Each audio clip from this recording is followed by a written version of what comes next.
Il y a entre 2 et 300 millions d'années, tous les continents étaient collés les uns aux autres et formaient une seule et même masse continentale. Au fil du temps, ils se sont séparés et ont formé les continents que nous connaissons aujourd'hui.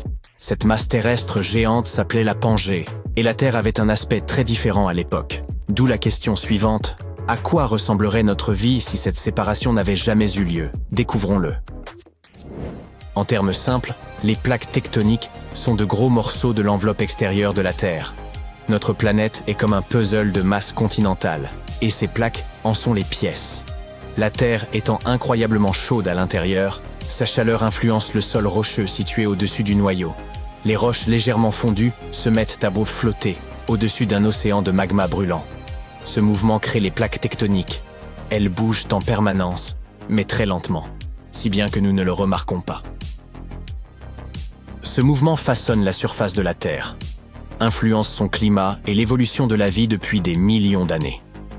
Par exemple, lorsque deux plaques se heurtent l'une à l'autre, l'une peut passer sous l'autre. Elles peuvent aussi glisser l'une à côté de l'autre. Parfois, elles s'écartent également. Tous ces mouvements sont à l'origine des tremblements de terre et des éruptions volcaniques. Et lorsque les plaques se repoussent les unes les autres, la Terre peut s'élever. Et cela crée des montagnes. Ainsi, les grandes chaînes montagneuses de notre planète, comme l'Himalaya, se sont formées parce que les plaques tectoniques sont entrées en contact dans ces régions. Le problème avec la Pangée, c'est qu'avec un supercontinent, les plaques tectoniques sont toutes réunies et ne se déplacent pas beaucoup. Elles ne bougent qu'à peine, contrairement à ce qui se passe aujourd'hui. Par conséquent, si la Pangée était restée intacte pendant des milliards d'années, notre monde serait complètement différent. Par exemple, il n'y aurait pas beaucoup de chaînes de montagnes. Nous n'aurions pas les Alpes, l'Himalaya, ni les Andes. Quel cauchemar pour les amateurs de ski. Mais il y a du positif dans tout ça. Sans la dérive des continents, il y aurait aussi beaucoup moins de catastrophes. Les tremblements de terre, les tsunamis et les éruptions volcaniques seraient rares et bien moins violents, voire même inexistants. En revanche, les ouragans continueraient d'exister. Et ils pourraient être d'une force incroyable. La Pangée étant une énorme masse de terre, le reste du monde serait constitué d'eau d'ouest en est. Et les ouragans glisseraient sur cette surface, ne rencontrant aucun obstacle et gagnant en intensité. Ainsi, au moment de nous atteindre, ces ouragans seraient d'une violence extrême et il y aurait d'immenses tornades. Ils se produiraient de manière régulière. Si vous viviez dans la Pangée orientale, vous seriez condamné. La disposition des continents influence également la façon dont les océans se déplacent et le temps qu'il fait. Avec la Pangée, le climat serait très différent d'un bout à l'autre de la planète. Le milieu de notre supercontinent serait très bizarre. En plein centre, nous aurions un immense désert sec, mais il y aurait aussi des forêts tropicales denses et fraîches le long des frontières de ce désert. Pourquoi? Parce que la Pangée serait si massive que la pluie venue de l'océan n'atteindrait jamais suffisamment l'intérieur des terres. Elle ne tomberait que sur les bords du continent. Certaines parties de la Terre ne seraient donc pas très propices à quoi que ce soit. La pluie et l'eau éroderaient la Terre, aplatissant les collines et provoquant d'incessants glissements de terrain. À terme, la Pangée pourrait même rétrécir et disparaître sous l'eau. Plus près des bords continentaux, le climat serait plus doux ou tropical. Au nord, il ferait plus chaud qu'aujourd'hui. Enfin, nous aurions une certaine compréhension des saisons, mais nous ne saurions pas que, plus on s'élève, plus il est difficile de respirer. Comment tout cela affecterait-il les êtres vivants? Ce serait terrible. La Pangée serait néfaste pour la diversité de la vie sur Terre. L'histoire montre que la séparation des terres a été très importante pour la vie. C'est l'une des raisons pour lesquelles de nouvelles espèces sont apparues. Par exemple, Madagascar, une île qui s'est détachée de la Pangée, a été isolée pendant des millions d'années, ce qui explique qu'on y trouve de nombreuses plantes et de nombreux animaux uniques au monde. Moins de terres isolées, un autre exemple est l'Australie, signifie une faune et une flore beaucoup plus homogènes. Il y aurait aussi la question du climat. Presque toute la Pangée intérieure serait chaude et sèche, mais il y aurait quand même une certaine diversité. Dans certains milieux, des animaux seraient capables de s'adapter. Les dinosaures, par exemple, s'accommoderaient assez bien de ce type de climat. C'est même l'une des raisons pour lesquelles les dinosaures ont prospéré lorsque le monde n'était qu'une grande masse continentale, bien avant l'arrivée des mammifères. Ce climat favoriserait également le développement de créatures aquatiques et amphibies, et elles seraient plus diversifiées et plus grandes.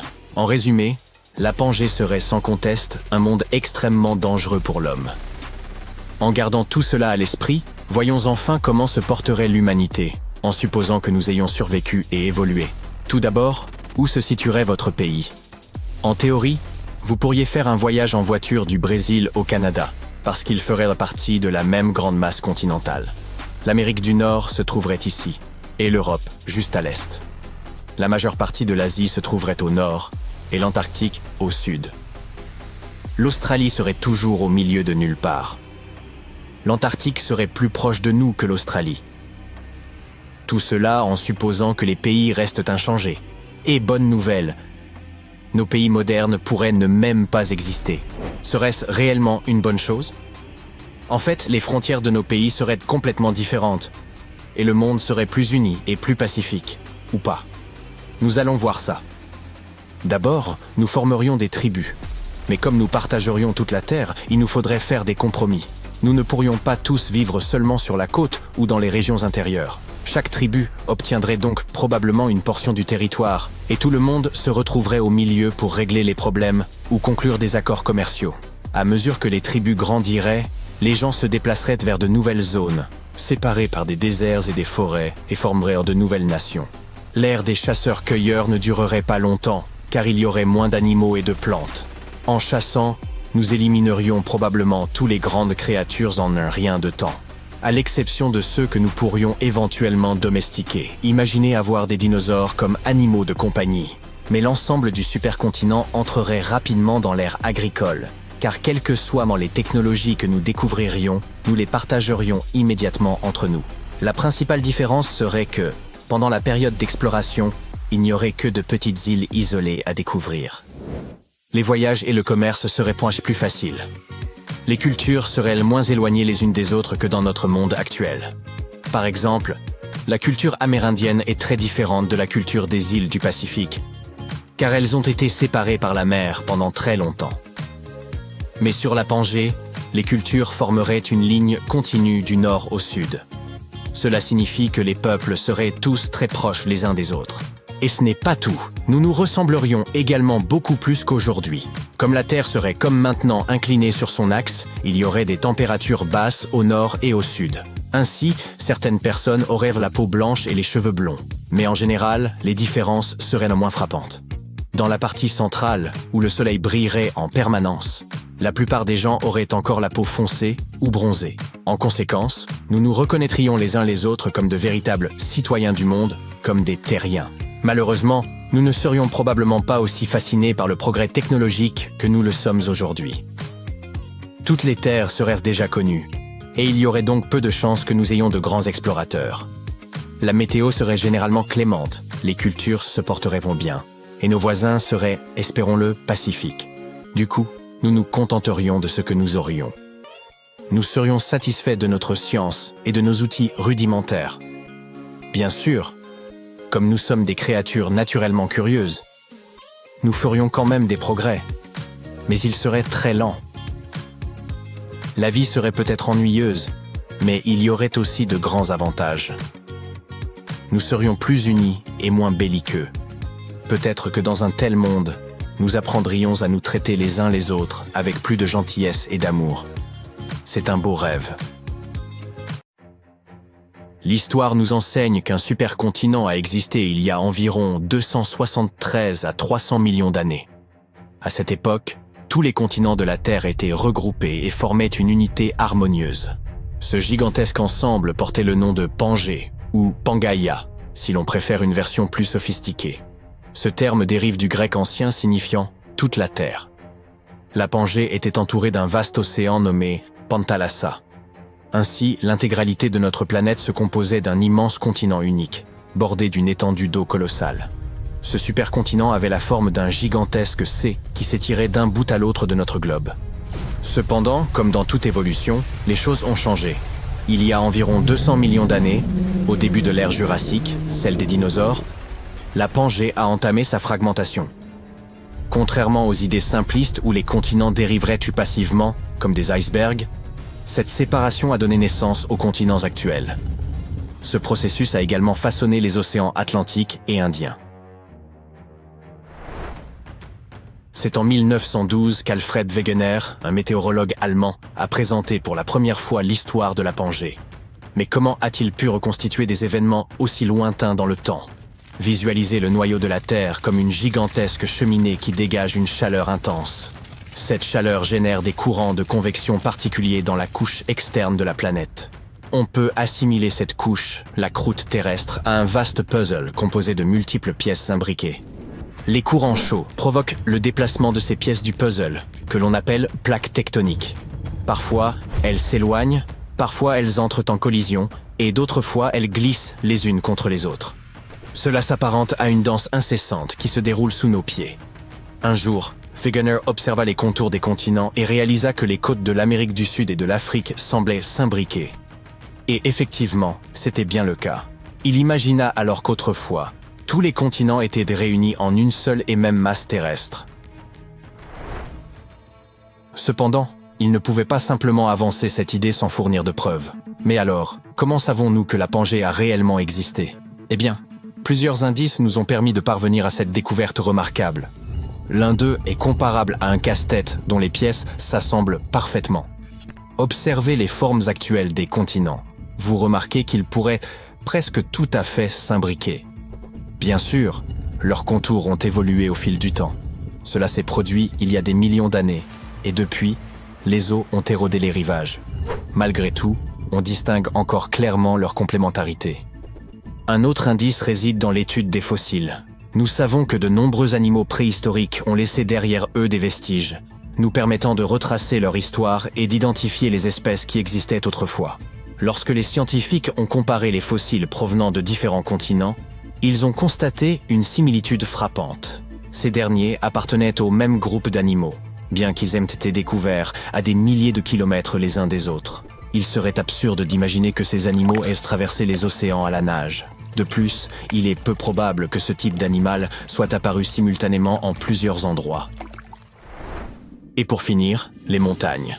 Imaginez plonger dans les profondeurs des océans et y découvrir d'immenses chaînes montagneuses. Ces reliefs sous-marins et ces fosses abyssales ressemblent à des cicatrices témoignant du mouvement des plaques tectoniques.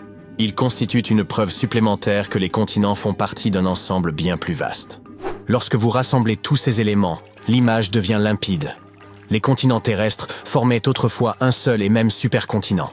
Depuis, ils se sont éloignés les uns des autres, mais les traces de cette formidable aventure demeurent visibles dans les contours des côtes, les formations rocheuses qu'ils ont laissées derrière eux, et bien d'autres indices. Cela peut sembler évident aujourd'hui, mais à l'époque de la découverte de Wegener, il existait d'autres théories. Certains imaginaient que les continents s'étaient enfoncés pour créer les océans. Wegener, quant à lui, avait une approche différente. Il soutenait que les continents étaient en perpétuel mouvement. Il a même forgé une expression élégante pour l'illustrer, la dérive des continents. Par la suite, un autre scientifique, Alexander du Toit, s'est joint à Wegener. Il apporta une nouvelle perspective en suggérant l'existence de deux continents originels, la Laurasie au nord et le Gondwana au sud. Mais la véritable révolution ne s'est produite qu'au cours des années 60, lorsque les chercheurs ont découvert le concept clé de cette théorie, la tectonique des plaques. Cette découverte a finalement permis de confirmer les idées avancées par Wegener et du Toit. Et 50 ans plus tard, la théorie a été définitivement validée. Avec le temps, notre compréhension de la planète s'est considérablement enrichie. Nous avons découvert que la Terre avait connu plusieurs supercontinents au fil de son histoire. Bien avant la Pangée, il y a environ 1 milliard d'années, existait le mégacontinent de Rodinia. Plus tard, la Pannotie a fait son apparition il y a quelques 600 millions d'années. Ce qui est fascinant, c'est que la dérive des continents n'est pas prête de s'achever. Les continents continuent de se déplacer constamment. L'Afrique s'avance doucement vers l'Europe, tandis que l'Australie semble se livrer à un jeu de d'auto-tamponneuse avec l'Asie du Sud-Est. Et savez-vous ce qui nous attend? La formation d'un nouveau supercontinent. Comment ce prochain supercontinent verra-t-il le jour? 4 scénarios principaux se dessinent. Nouvelle Pangée, Pangée prochaine, Orica et Amasia. Bien que ces noms évoquent en ceux de super-héros, ils représentent en réalité différentes configurations possibles pour l'assemblage des continents. Explorons ces hypothèses. Commençons par la nouvelle Pangée. Imaginez l'océan Atlantique d'un côté et le Pacifique de l'autre.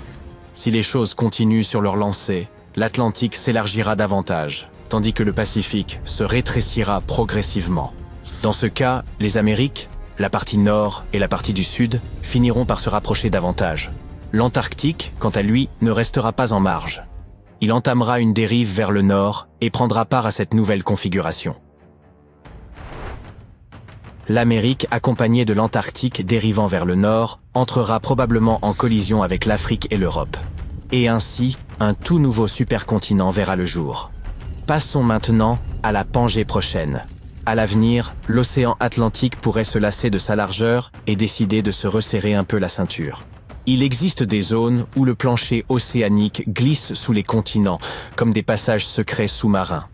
Ces zones, appelées zones de subduction, pourraient se multiplier le long de la côte est des Amériques. Si cela se produit, l'Europe et l'Afrique et le continent américain pourraient se rassembler à nouveau pour former un supercontinent qui serait alors entouré par l'océan Pacifique. Le supercontinent suivant, potentiellement envisageable, est celui d'Orica. Dans ce scénario, les océans Atlantique et Pacifique pourraient se refermer, comme s'ils décidaient de prendre une pause. Mais rassurez-vous, car lorsqu'un océan disparaît, un autre peut apparaître. Dans ce cas précis, un tout nouvel océan émergerait pour prendre leur place. Imaginez une immense fissure parcourant l'Asie, semblable à une fermeture éclair qui s'ouvre. Cette faille, connue sous le nom de Rift Pan-Asiatique, donnerait naissance à un nouvel océan. Et avec cet océan, un supercontinent émergerait, portant le nom d'Orica. L'Australie dérive actuellement vers le nord, comme si elle cherchait une place idéale au cœur de notre planète. L'Asie orientale et l'Amérique pourraient bien s'y joindre de part et d'autre. Ensuite, l'Europe et l'Afrique pourraient se connecter aux Amériques, et ainsi naîtrait Orica. Enfin, l'Amazie. Ce supercontinent pourrait émerger si certaines plaques tectoniques se déplacèrent vers le nord, emportant avec elles l'Afrique et l'Australie. Tous ces territoires se regrouperaient autour du pôle Nord. À l'exception de l'Antarctique, tous les continents pourraient ainsi se rassembler. Même s'ils se réunissent autour du pôle Nord, les océans ne seraient pas complètement fermés. L'Atlantique et le Pacifique resteraient ouverts.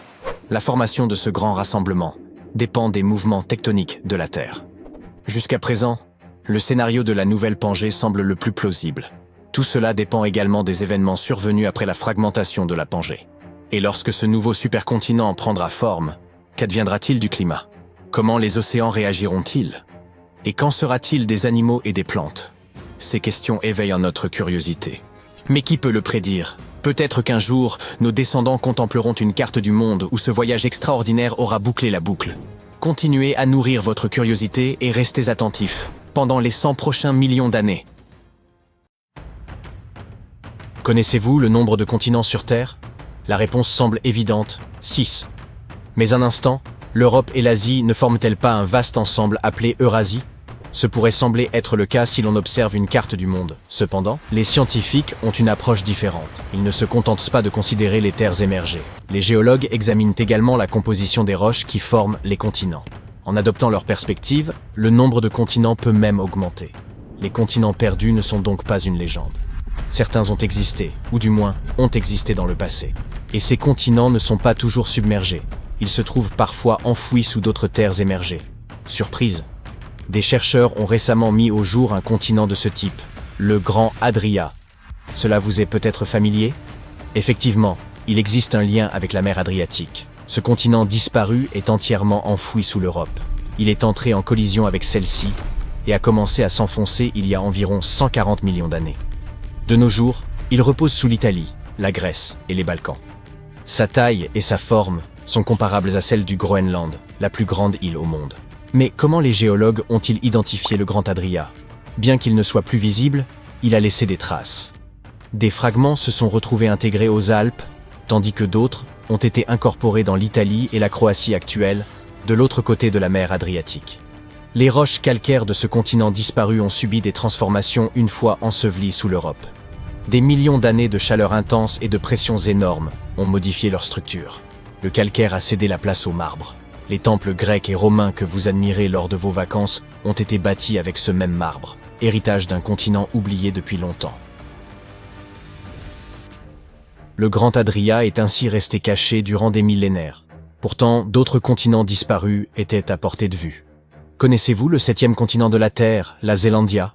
Probablement pas, puisqu'il repose sous les eaux du Pacifique. Aujourd'hui, 95% de ce continent est immergé. Pouvez-vous deviner son emplacement exact? Son nom vous donne un indice. Il se situe sous la Nouvelle-Zélande. Si vous consultez Google Maps, vous pouvez discerner son contour, visible comme une zone d'un bleu plus clair, s'étendant de la Nouvelle-Calédonie jusqu'à la Nouvelle-Zélande. Autrefois, cette élévation dépassait du niveau de la mer et représentait environ les 2/3 de l'Australie, soit plus du double de la superficie du Grand Adria. Nous pouvons localiser aujourd'hui la Zélandia car elle n'a pas été submergée trop profondément. C'est aussi la meilleure méthode pour identifier d'autres continents perdus. Imaginez la Terre sans ses océans. Le fond marin n'est pas uniforme. Il est composé de montagnes et de tranchées. On pourrait plonger le mont Everest dans la plus profonde d'entre elles, la fosse des Mariannes, et il resterait encore 2000 mètres jusqu'au niveau de la mer. Cette profondeur extrême résulte d'un processus géologique appelé subduction, où la plaque du Pacifique s'est enfoncée sous la plaque philippine. La croûte terrestre est constituée de plaques qui flottent dans un manteau de roches en fusion. Lorsqu'elles entrent en collision, l'une s'enfonce tandis que l'autre s'élève. C'est ainsi que le Grand Adria a terminé sous le continent européen. Notre planète est en perpétuel mouvement, mais nous ne remarquons pas ce phénomène car il se déroule profondément sous nos pieds. Il y a 120 millions d'années, l'Australie et l'Antarctique formaient un seul et même territoire. Eh oui, les régions les plus froides et l'un des lieux les plus chauds de la Terre étaient autrefois réunis. L'Antarctique s'est séparé de l'Australie, mais il n'est pas parti les mains vides. Aujourd'hui, un plateau océanique se trouve dans l'océan Indien. Le terme de plateau désigne une zone de terre plate surélevée, et ce plateau porte le nom évocateur de Broken Ridge, un peu comme un titre de film hollywoodien. Autrefois, il était relié à un autre continent perdu, le microcontinent de Kerguelen, et aurait constitué un pont terrestre entre l'Inde et l'Antarctique. Mais quel était l'aspect de ce territoire? La réponse pourrait se trouver dans ce petit archipel situé dans l'océan Indien austral, les îles Kerguelen. Ces îles sont les vestiges de l'ancienne masse terrestre. Leur climat est froid, et elles abritent des glaciers en raison de leur proximité avec l'Antarctique. Cependant, à l'époque, le climat devait être tempéré, avec des précipitations abondantes. La faune et la flore de ce continent perdu étaient probablement semblables à celles des régions tropicales actuelles, et son paysage devait ressembler à celui de la Nouvelle-Zélande. En parlant de cette région, pouvez-vous deviner à quel continent l'État insulaire de Madagascar appartenait autrefois? Si vous avez répondu l'Afrique, vous vous trompez, mais personne ne vous en voudra. Regardez en haut à droite de la carte. La bonne réponse est l'Inde. Il y a environ 120 millions d'années, elle s'est détachée du continent africain et s'est dirigée vers le nord-est. Madagascar n'a pas réussi à suivre et s'est retrouvée en tant qu'île au large de la côte sud-est de l'Afrique. Toutefois, des traces d'une masse terrestre encore plus vaste ont été découvertes. Le continent perdu de Mauritia. Les scientifiques ont trouvé des vestiges de cette terre ancienne sous l'île Maurice. Aujourd'hui, il s'agit d'un lieu touristique assez prisé, mais il y a des millions d'années, c'était un véritable point chaud parsemé de volcans. Les scientifiques ont pu retrouver les vestiges de Mauritia grâce à un minéral, le zircon, présent dans les roches volcaniques. Cette terre perdue couvrait autrefois une zone allant de l'île Maurice jusqu'à la côte ouest de l'Inde. Si ce territoire existait aujourd'hui, il offrirait une riche combinaison de cultures indiennes et africaines, avec des plats locaux assurément épicés. En parlant d'épices, avez-vous déjà goûté à la cuisine indonésienne? Il y a seulement 50 000 ans, l'Asie du Sud-Est présentait un visage très différent. Sumatra, Bornéo, Java et même l'Australie n'existaient pas encore sous leur forme actuelle. On trouvait alors deux masses continentales, Sunda et Saül, séparées par une profonde fosse océanique. D'un côté, il y avait l'extension du continent asiatique, Sunda, et de l'autre, la Grande Australie, Saül. À cette époque, Bali était encore situé à l'extrémité sud de l'Asie. Les biologistes ont été parmi les premiers à observer cette séparation, car les espèces se sont développées de manière distincte sur Sunda et Saül. C'est pourquoi l'Australie abrite des animaux uniques, comme le kangourou, le wombat et l'ornithorynque. Saviez-vous qu'un kangourou géant vivait autrefois en Nouvelle-Guinée? Cela s'explique par le fait qu'un pont terrestre reliait l'Australie jusqu'à la fin de la dernière glaciation. Aujourd'hui, les deux îles sont séparées par le détroit de Torres, qui est relativement peu profond, avec à peine 20 mètres d'eau. Cela nous rappelle que cette région formait autrefois une seule masse continentale appelée Sahul. Un autre détroit océanique d'à peine 50 mètres de profondeur sépare l'Asie de l'Amérique du Nord. Le détroit de Bering se trouve aujourd'hui à l'emplacement de l'ancienne Béringie. Cette ancienne masse terrestre n'était pas particulièrement étendue, s'étirant sur environ 1600 km du nord au sud, soit seulement un tiers de la distance entre Los Angeles et New York. La Béringie revêtait une importance supplémentaire. Pendant les glaciations, elle formait un pont entre les continents. À cette époque, les niveaux marins étaient inférieurs de 90 mètres à ceux d'aujourd'hui. Si le niveau de l'eau avait baissé davantage, il aurait été possible de marcher du cap de Bonne-Espérance en Afrique jusqu'au cap Horn en Amérique du Sud. Voilà donc un itinéraire de randonnée vraiment exceptionnel. Aujourd'hui, il est possible de prendre un avion pour se rendre presque partout dans le monde. Le globe a-t-il jamais semblé si petit? Eh bien, à vrai dire, il l'a été. Il y a environ 2 à 300 millions d'années, tous les continents ne formaient qu'un seul supercontinent, appelé Pangée. Son nom, qui nous vient du grec, signifie « toute la Terre ». Mais la Pangée a commencé à se fragmenter. Le plus grand écart s'est formé entre l'Amérique d'un côté et l'Europe, ainsi que l'Afrique de l'autre. L'eau de mer a rapidement envahi cet espace, donnant naissance à l'océan Atlantique. Ce processus est loin d'être terminé. Pendant que vous regardez cette vidéo, l'Amérique du Nord s'éloigne progressivement de l'Europe, à raison 2 ou 3 cm par an. Cela peut sembler peu, comparé à la durée de vie moyenne d'un être humain qui est d'environ 70 ans. Cependant, à terme, tous les continents se reconnecteront, formant un nouveau supercontinent. Ce ne serait d'ailleurs pas la première fois dans l'histoire de la Terre, mais personnellement, je ne vais pas attendre que cela se produise. À première vue, il semble que nous vivions sur un radeau géant appelé continent, qui flotte sur de la lave en fusion en attendant de percuter un autre continent. Mais arrêtons-nous un instant dans un cours de sciences de niveau lycée. Notre planète ressemble à un gâteau, avec différentes couches d'ingrédients empilées les unes sur les autres, le noyau, le manteau et la croûte de la Terre. Où est-ce le glaçage? La pâte à gâteau du dessus représente la croûte terrestre, composée de 3 types de roches savoureuses, ignées, sédimentaires et, dites-le avec moi, métamorphiques. Ces roches se forment de différentes manières, par exemple à partir de lave solidifiée ou de dépôts de particules et de minéraux. La croûte est ce sur quoi nous nous tenons. Elle abrite nos continents, nos océans et tout ce que nous voyons autour de nous. Vient ensuite le manteau, c'est-à-dire la couche qui se trouve juste en dessous de la croûte. Nombreux sont ceux qui pensent que le manteau n'est autre que de la lave, mais ce n'est pas tout à fait vrai. Tout comme vous mélangez différents ingrédients dans votre pâte à gâteau, le manteau est constitué de différents types de roches qui bougent et se déplacent en permanence. Enfin, nous arrivons à la partie la plus sucrée, le centre ou, dans le cas de la Terre, le noyau. Il se compose de 2 parties, le noyau externe et le noyau interne. Le noyau externe est constitué de roches et de métaux en fusion qui sont incroyablement chauds. Aïe, encore plus chauds que la surface du Soleil. Le noyau interne est solide, même si les températures y sont folles. Il ne devient pas liquide car la pression y est incroyablement forte. En voyant tout cela, on peut aisément imaginer qu'il y a sous nos pieds des kilomètres de lave et de roches brûlantes. Alors, comment se fait-il que les plaques tectoniques se déplacent? Les continents ne flottent pas sur une mer de roches en fusion. Les croûtes océaniques et continentales reposent en réalité sur un manteau. Certes, il existe une couche de roches liquides dans notre planète. Le noyau externe, situé à environ 2900 km sous la surface, mais nous en sommes séparés par le manteau, qui est épais et solide. Les plaques tectoniques de la Terre se déplacent donc parce qu'elles reposent sur une épaisse couche de roches solides, le manteau supérieur. En fait, cette roche est soumise à une pression et à une chaleur incroyable, ce qui la fait couler au ralenti. C'est un peu comme le miel ou le sirop que vous versez sur les couches de votre gâteau. Lorsque vous déplacez le moule, le miel ou le sirop se déplace et s'écoule. De même, le manteau supérieur peut s'écouler et entraîner les parties qui se trouvent au-dessus de lui, mais beaucoup plus lentement que du miel. La roche est à la fois cassante et flexible. Elle peut se fissurer et se briser comme un biscuit. Je commence à avoir faim, moi. Mais elle peut aussi s'étirer et se plier comme un morceau de caramel.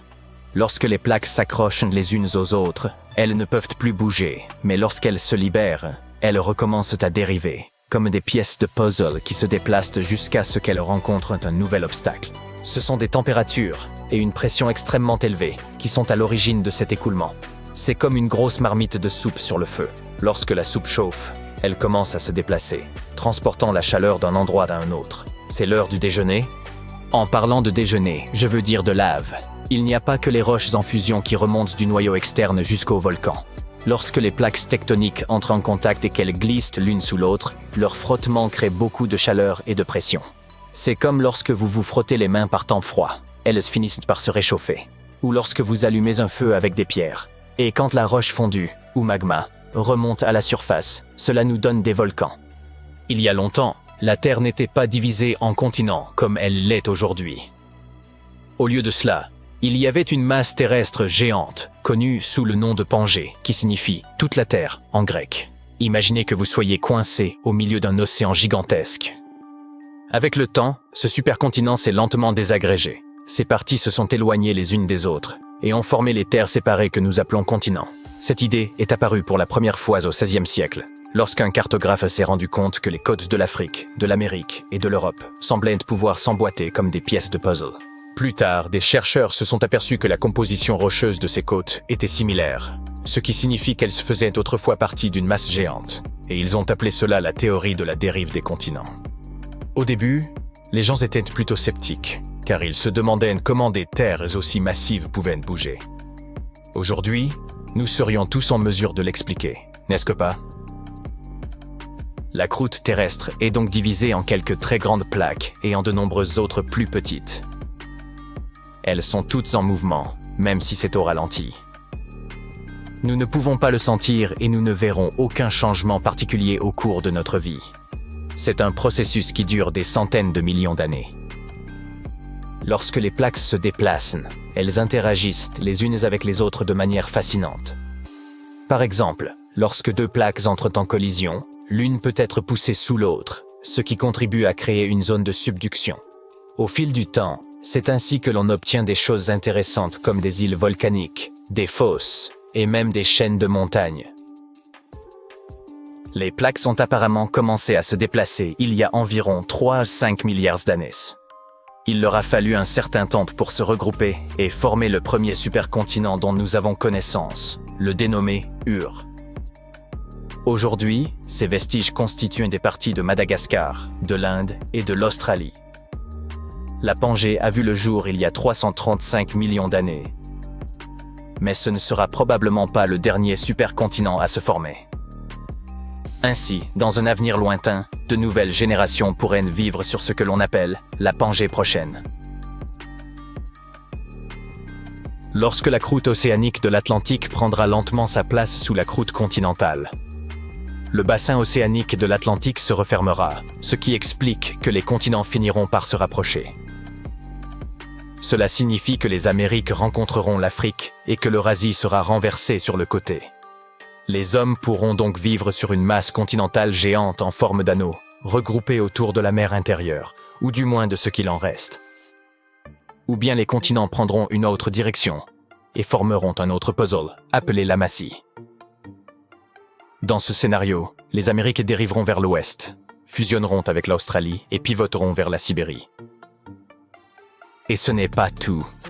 La Novo-Pangée est le scénario dans lequel les Amériques se rejoignent pour embrasser l'Antarctique et l'Australie, tandis que l'Afrique s'éloigne vers le nord-ouest. En fait, tous les continents se rejoignent pour former une masse continentale géante qui s'étend d'un pôle à l'autre. Vous en voulez encore? Alors c'est parti. Il existe aussi l'hypothèse de l'Orica, qui est similaire à la Novo-Pangée. Seulement, ici, tous les continents s'unissent pour former une terre gigantesque qui se concentre autour de l'équateur. Un bel endroit où vivre, avec un soleil permanent et d'interminables journées à la plage. Et qui sait quel genre de fossés, de montagnes, d'îles et autres beautés géologiques magnifiques nous obtiendrions avec ce supercontinent géant. La Pangée s'est disloquée il y a environ 175 millions d'années. Lorsque les océans Atlantiques et Indiens ont commencé à s'élargir vers l'est, la ceinture de feu s'est formée. Il s'agit d'un tracé qui longe l'océan Pacifique, où les tremblements de terre sont fréquents et les volcans actifs. L'Eurasie n'a pas pu franchir cette frontière et continuer à se déplacer vers l'ouest. Désormais, l'Eurasie peut se déplacer latéralement le long de la ceinture de feu. Les zones de subduction agissent en quelque sorte comme une barrière qui oblige les plaques tectoniques à progresser dans des directions différentes. Ainsi, l'Eurasie pourrait éventuellement entrer en collision avec les Amériques et former quelque chose de semblable à l'Amazie.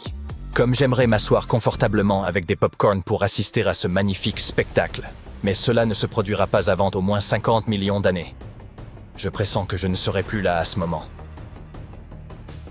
Différentes théories évoquent différentes possibilités pour le prochain supercontinent. Mais il semble qu'il se situera probablement quelque part dans la zone polaire, autour de ce que nous appelons aujourd'hui l'océan Arctique. Bear, ce n'est pas ma tasse de thé. Ramenez-moi le soleil. Non, j'ai une meilleure idée. À table. Toute cette partie de notre planète a disparu.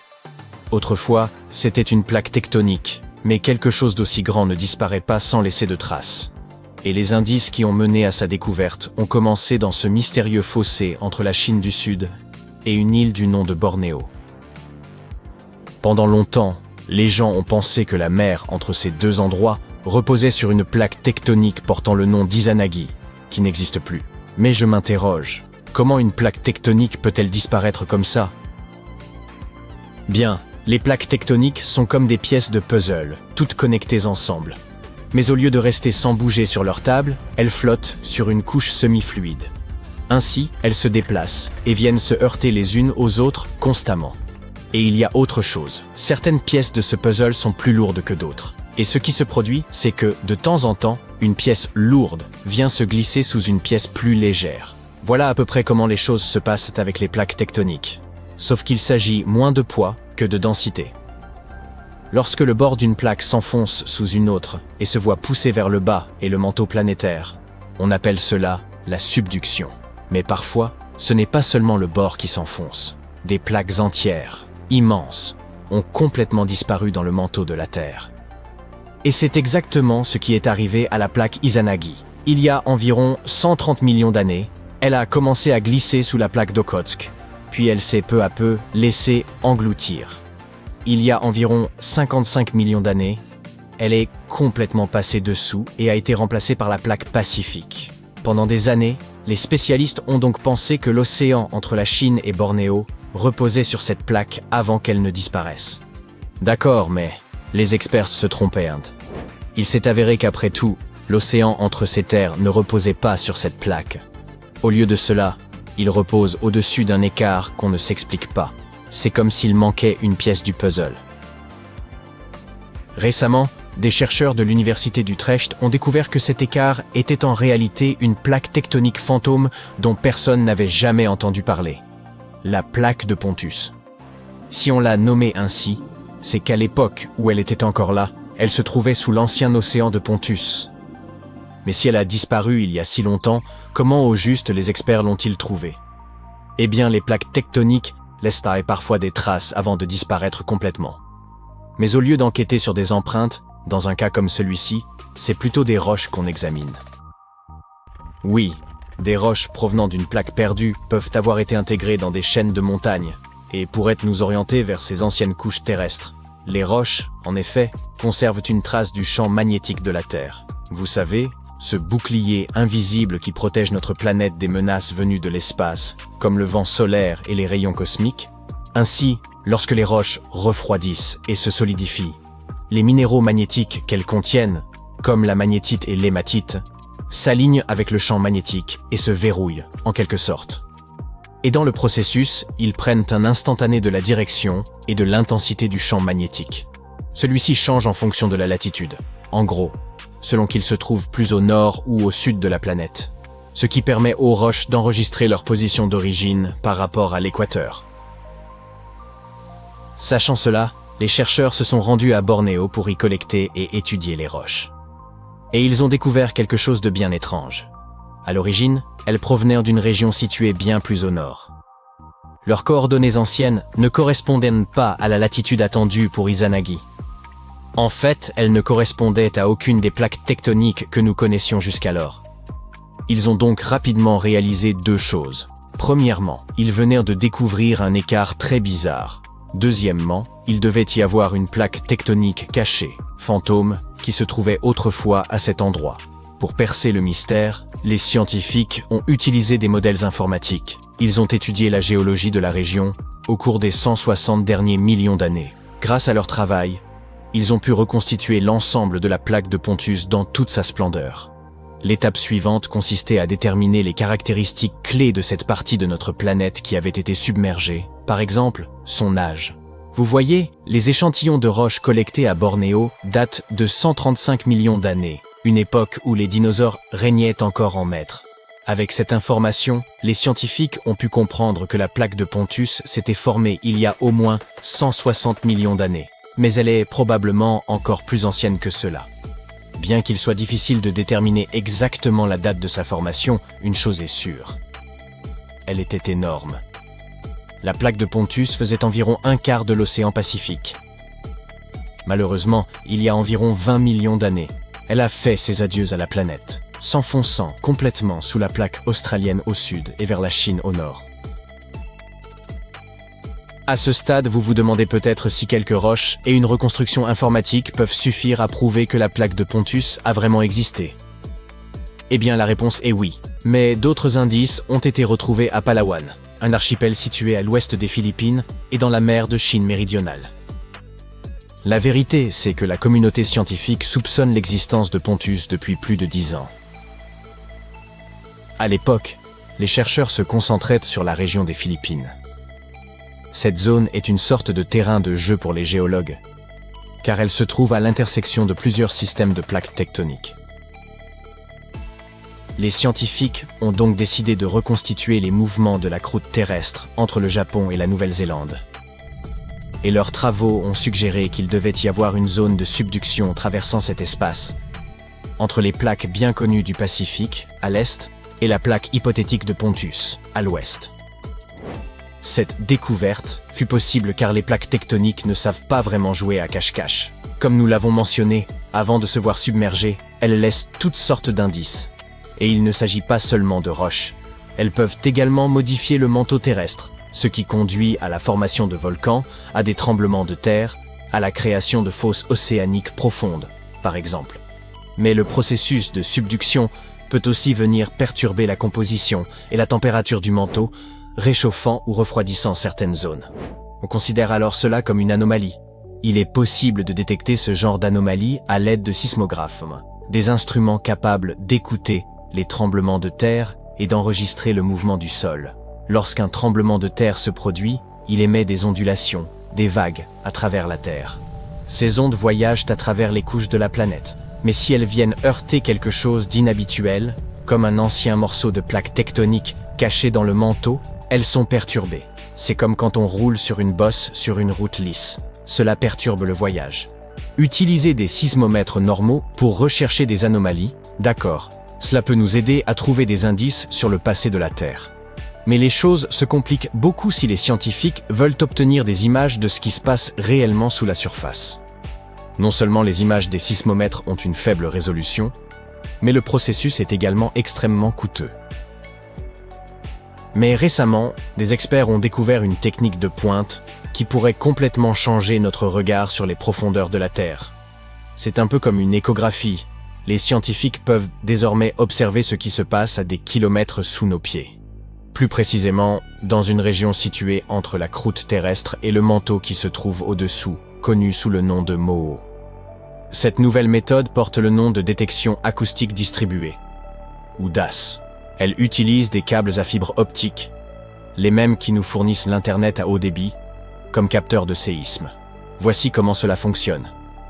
Des faisceaux laser sont envoyés à travers les câbles, et lorsque le sol bouge, que ce soit à cause d'un séisme, de la circulation ou d'autres vibrations, la secousse modifie la manière dont le laser se déplace à l'intérieur des câbles. Ce qui est vraiment fascinant, c'est que nous pouvons désormais mesurer ces changements tout au long du câble. Ainsi, c'est comme s'il y avait des centaines de petits détecteurs de séisme étalés sur une vaste région.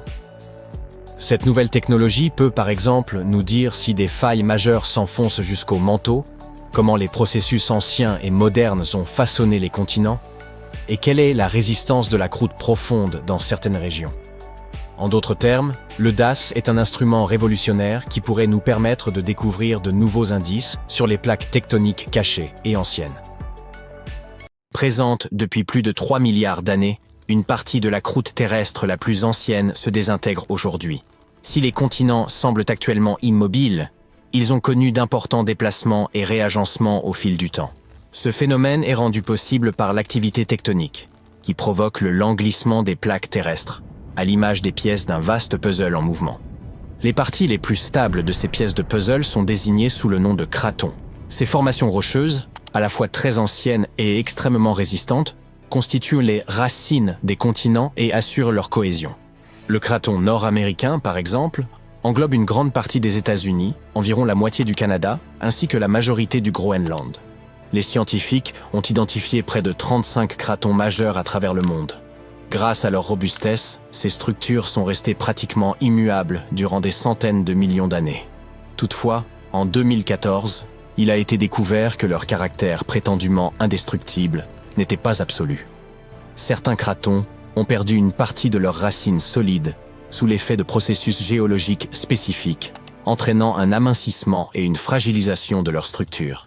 Ces observations suggèrent que des modifications tectoniques supplémentaires pourraient compromettre leur stabilité.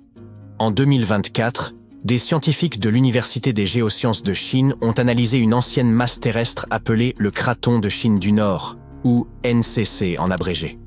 Ils voulaient en savoir plus sur la façon dont certaines des régions rocheuses les plus anciennes sur Terre pouvaient se disloquer. Ce processus de désintégration des cratons est appelé décratonisation. Le NCC suscite un intérêt particulier, car il se compose de 3 principales subdivisions: le bloc occidental, le bloc oriental et l'orogène Transnord-Chine, une zone intermédiaire située entre ces 2 blocs. Les études ont révélé que, durant l'ère mésozoïque, le bloc oriental a perdu ses racines anciennes sous l'effet d'intenses mouvements tectoniques et magmatiques, connus sous le nom d'événements tectono-magmatiques. Les scientifiques ont cherché à comprendre précisément comment les processus au sein du manteau terrestre et les mouvements des plaques tectoniques ont conduit à la désintégration du NCC. Ils ont élaboré des modèles en 4 dimensions pour illustrer l'évolution de sa forme au fil du temps, incluant les changements de sa surface, l'étirement de ses couches, ainsi que la propagation des ondes sismiques en son sein. Ils ont constaté qu'une partie de la plaque tectonique s'était enfoncée sous le craton avant de reculer. Ce mouvement de retour accompagné d'un étirement a entraîné un amincissement de la roche solide, la rendant instable.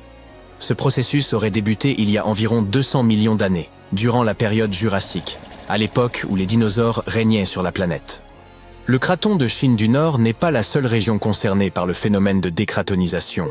D'autres cratons, tels que ceux d'Amérique du Nord, d'Amérique du Sud ou encore de la région du Yangtze en Chine, pourraient avoir connu des évolutions similaires.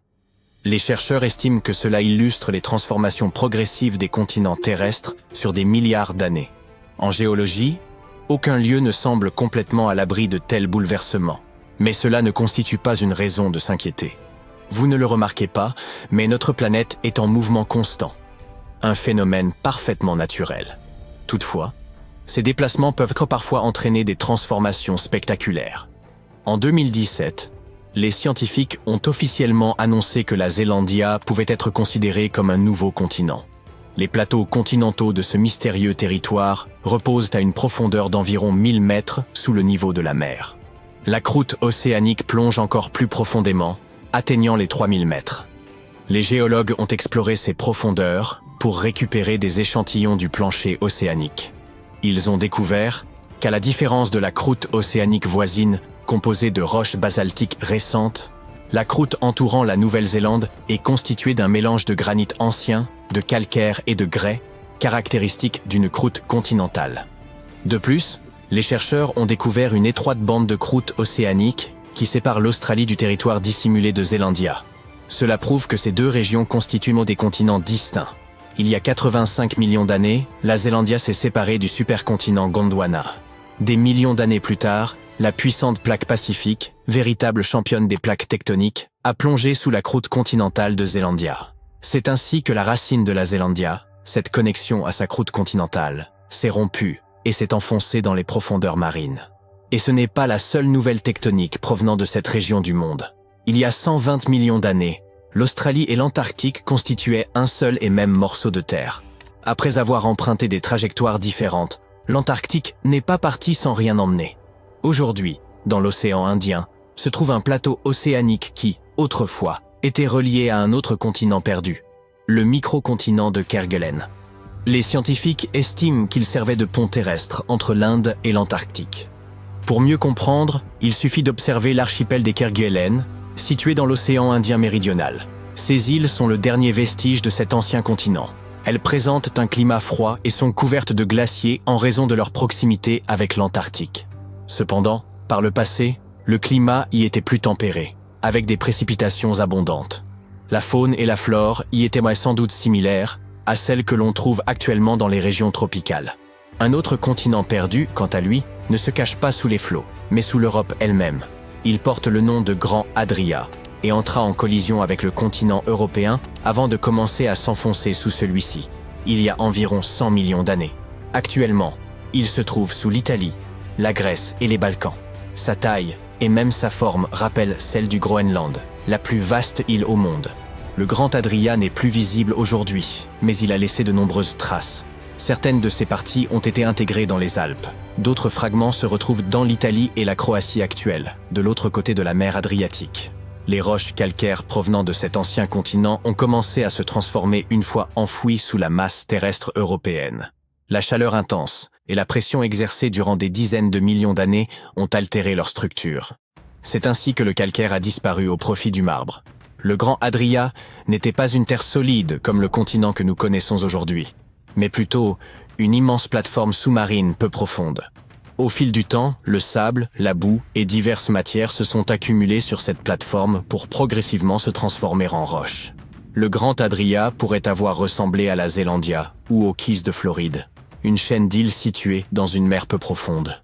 Au-dessus de l'eau, il y avait probablement de nombreux îlots et archipels, tandis que sous les vagues, des récifs coralliens multicolores regorgèrent de vie. Si vous y aviez vécu à cette époque et disposiez d'un équipement de plongée, cet endroit aurait offert un cadre idéal pour l'exploration sous-marine. Avec tous les bouleversements liés au craton, qui sait, nous pourrions assister à l'émergence d'un nouveau continent dans l'avenir. L'étude approfondie de la croûte terrestre pourrait bouleverser notre compréhension de l'histoire de la planète. À Copenhague, des scientifiques ont fait une découverte fascinante concernant l'origine réelle de la Scandinavie. Et cela ne se situe pas là où l'on pensait.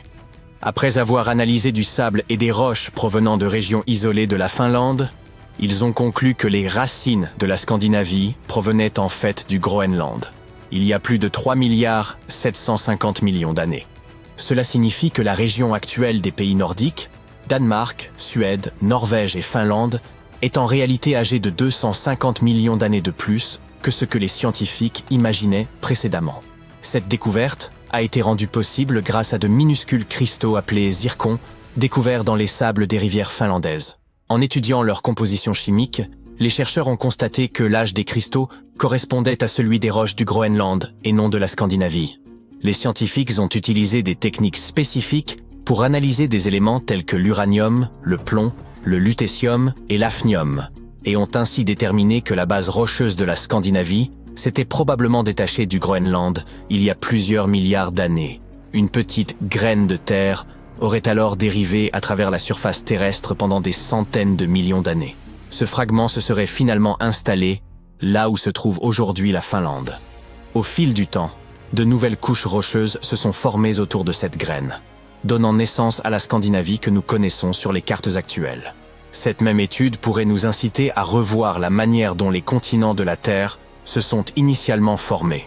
La théorie la plus répandue suggère que la croûte continentale a commencé à se développer dès la formation de la planète, il y a environ 4,6 milliards d'années. Toutefois, de récentes recherches montrent que la croissance des continents n'a commencé qu'1 milliard d'années plus tard. Selon les scientifiques, les continents terrestres auraient-ils peut-être vu le jour à partir de petites graines de croûte anciennes réparties en divers endroits de la planète. Ces graines se sont développées au fil du temps, formant les masses terrestres actuelles. Elles ne se retrouvent pas uniquement en Scandinavie, mais aussi en Australie, en Afrique du Sud et en Inde. Toutefois, les chercheurs ne savent pas si toutes ces graines proviennent du même endroit, ou si elles se sont développées indépendamment dans différentes régions. Il reste donc beaucoup à découvrir, Et il est essentiel que les scientifiques poursuivent leur investigation pour déterminer si toutes ces graines anciennes sont connectées. Depuis l'an 2000, le monde a été frappé par plus de 1700 tremblements de terre d'une magnitude supérieure à 5. Nombre d'entre eux se sont produits autour de la ceinture de feu, située sur le pourtour de l'océan Pacifique.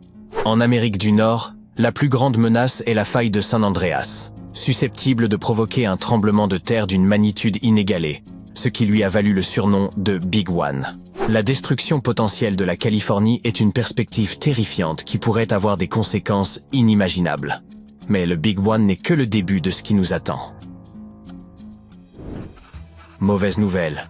Les scientifiques ont prédit un événement bouleversant pour la planète en 2030. La probabilité que nous assistions à cet immense séisme, le Big One, est de 70%, et sa magnitude devrait atteindre les 6,7 sur l'échelle de Richter.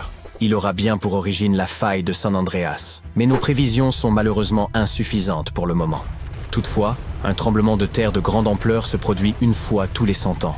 Cela nous donne donc le temps de nous préparer à la catastrophe. Si étions capables de voyager dans le temps, nous serions en mesure de voir de nos yeux les tremblements de terre qui ont ravagé San Francisco et le fort Tejon. Les bâtiments construits il y a longtemps ne sont pas à l'épreuve de ce genre de séisme. Ils s'effondrent inévitablement. Même s'ils tiennent le coup, il ne faut pas y pénétrer. Mais les bâtiments ne sont pas ce qu'il y a de plus dangereux. Vous devez faire attention aux installations électriques et aux conduites de gaz. Votre maison sur la colline est peut-être charmante, mais elle est dangereusement exposée. Lors d'un tremblement de terre, une colline peut subir un énorme glissement de terrain qui détruira tout sur son passage. Dites adieu aux voyages en voiture, car toutes les routes seront détruites. Prévoyez des réserves d'eau et de nourriture, car vous ne pourrez plus faire de courses. Cette catastrophe ne sera pas bon marché. Les États-Unis devront débourser environ 200 milliards de dollars pour se remettre du désastre. Sachez qu'au moins, le tremblement de terre ne provoquera pas de tsunami. Mais il y a quelque chose qui peut causer encore plus de dégâts que ce Big One. La célèbre zone de subduction de Cascadia commence en Californie et se termine à Vancouver, au Canada. La faille de San Andreas n'est rien comparée à cette zone. Elle pourrait anéantir la totalité du littoral. Une vision terrifiante. La subduction est un phénomène d'enfoncement d'une plaque tectonique sous une autre plaque d'une densité plus faible. Nous avons donc ici la plaque nord-américaine et la plaque Juan de Fuca. Les zones de ce type sont généralement à éviter, car les risques de séisme y sont très élevés, et elles sont par conséquent extrêmement dangereuses, notamment en raison des catastrophes sous-marines. Mais courons-nous un risque, nous qui sommes à terre? Oui, car des tsunamis géants peuvent se produire, inondant les villes et détruisant les côtes. À l'heure actuelle, la zone la plus active est la ceinture de feu. La zone de Cascadia est peut-être moins active, mais elle est comme une bête endormie. Elle pourrait se réveiller et détruire tout ce qui se trouve sur son passage, provoquant des dégâts sans précédent. La dernière fois qu'une telle tension a été libérée, c'était en l'an 1700. Contrairement au séisme de San Andreas, celui-ci provoquera des tsunamis massifs et ces secousses seront bien plus violentes. Espérons que vous camperez dans un champ à ce moment-là, car la plupart des bâtiments et des ponts seront probablement détruits. Préparez-vous également aux répliques, qui seront dévastatrices. La nature ne sera pas épargnée non plus. Les glissements de terrain modifieront tout l'habitat des animaux, et nos maisons seront méconnaissables. Heureusement, il y a une lumière au bout du tunnel, et les scientifiques font tout ce qu'ils peuvent pour assurer notre sécurité. De nouvelles règles sont mises en œuvre. Chaque nouveau bâtiment doit être capable de résister à des chocs massifs. Ils développent des systèmes d'alerte modernes, et toute nouvelle infrastructure doit suivre des directives strictes en matière de résistance aux tremblements de terre. Les plaques Juan de Fuca et nord-américaines sont actuellement bloquées l'une contre l'autre, mais elles ne le resteront pas éternellement. Lorsqu'elles se déverrouilleront, préparez-vous à une forte secousse. Plus vous êtes proche de l'épicentre, plus les dégâts seront importants. Mais même si vous avez la chance d'être loin de l'épicentre, il se peut que vous sentiez le sol trembler pendant un certain temps. Si nous comparons la zone de subduction de Cascadia et la faille de San Andreas, nous constatons que la zone de Cascadia est beaucoup plus dangereuse. En 1994, un énorme tremblement de terre de magnitude 6,7 s'est produit dans la région de Northridge, près de la faille de San Andreas. Malheureusement, de nombreuses personnes n'ont pas survécu, et il y a eu beaucoup de blessés. À l'époque, les bâtiments n'étaient pas suffisamment solides pour résister aux tremblements de terre, et nombre d'entre eux ont été endommagés. La zone de subduction de Cascadia peut potentiellement provoquer un tremblement de terre de magnitude 9. Un séisme de magnitude 6 a une puissance équivalente à environ 20 millions de kilogrammes de dynamite. Mais la puissance d'un séisme de magnitude 9 est équivalente à 20 000 milliards de kilogrammes de cette même dynamite. Le tremblement de terre le plus puissant jamais enregistré s'est produit au Chili. Sa magnitude était de 9,5 et il a presque tout détruit. Supposons que vous ayez survécu au tremblement de terre. Vos ennuis sont loin d'être terminés. Peu après, un tsunami massif frappera la côte, avec des vagues pouvant atteindre jusqu'à 30 mètres dans certaines zones. Ce n'est pas le cas du tremblement de terre de San Andreas, qui ne peut pas produire de vagues importantes. Vous pouvez dire adieu à votre beau jardin, car l'eau salée détruira les arbres et les plantes et modifiera l'environnement pendant pas mal de temps. Le seul point positif, vous n'aurez plus besoin de décoration pour Halloween, car tous ces arbres desséchés ressembleront à une forêt fantôme. Les vagues, les secousses et l'étendue de la zone elle-même rendront cette catastrophe naturelle bien plus redoutable que celle causée par la faille de San Andreas et par le Big One. Un tremblement de terre similaire s'est produit il y a environ 300 ans. De nombreux autres ont été enregistrés au cours des 3500 dernières années, ce qui prouve qu'ils se produisent continuellement tous les 4 à 600 ans. Techniquement, il nous reste donc entre 100 et 300 ans avant le prochain événement. Nous ne savons toujours pas comment fonctionne exactement la zone de subduction de Cascadia, car nous ne l'avons découverte qu'en 1970. Cette zone est très effrayante. C'est l'une des plus dangereuses de la planète. Elle a été découverte par hasard par des chercheurs qui étudiaient la ceinture de feu. Ils voulaient savoir s'il y avait eu des problèmes dans cette zone au cours des dernières années, et la preuve se trouvait sous leurs pieds. Dans l'État de Washington, il y a une forêt sinistre où rien ne pousse plus depuis des années. Lorsque les chercheurs ont analysé le sol, ils ont trouvé une énorme quantité de sel. Ils ont fait le rapprochement et ont conclu qu'un tsunami massif était à l'origine de cette situation. Les experts ne savent toujours pas exactement quand la forêt a été détruite. Heureusement, le Japon a gardé des traces d'un gigantesque tremblement de terre qui a eu un effet similaire. Il s'agit de celui qui s'est produit en l'an 1700. Il y a une chance sur 3 que le prochain se produise en 2050. Vous devez savoir comment agir en cas de tremblement de terre afin de vous en sortir indemne, alors écoutez attentivement. Les habitants de la région dont nous parlons n'ont pratiquement aucune expérience des séismes de ce type. Il est relativement facile de survivre à ce genre de catastrophe. C'est le tsunami qui suivra qui constitue le véritable danger. Après la secousse initiale, trouvez le terrain le plus élevé de votre région et rendez-vous-y. N'emportez que l'essentiel, comme de la nourriture et de l'eau. Laissez votre collection de cartes de baseball chez vous. Après la première vague, ne redescendez pas tout de suite. Les sismologues affirment que, très probablement, il y en aura d'autres. Et ils l'ont prouvé. Le 22 mai 1960, le sismologue Jerry Eston et ses 4 amis se sont rendus à Hawaï pour observer un tsunami qui devait se produire vers minuit. Ils ont installé leur matériel sur le pont de Wailuku et planifié un itinéraire de secours. Ce pont avait été détruit lors du précédent tsunami, mais le nouveau pont était beaucoup plus haut et mieux adapté. Après minuit, l'eau se trouvait à 1,2 mètre au-dessus de son niveau moyen. La deuxième vague a frappé une demi-heure après minuit, et l'eau est encore montée de 2,75 mètres à 1 heure du matin. L'eau est ensuite redescendue d'environ 2 mètres. Mais l'horreur était loin d'être terminée.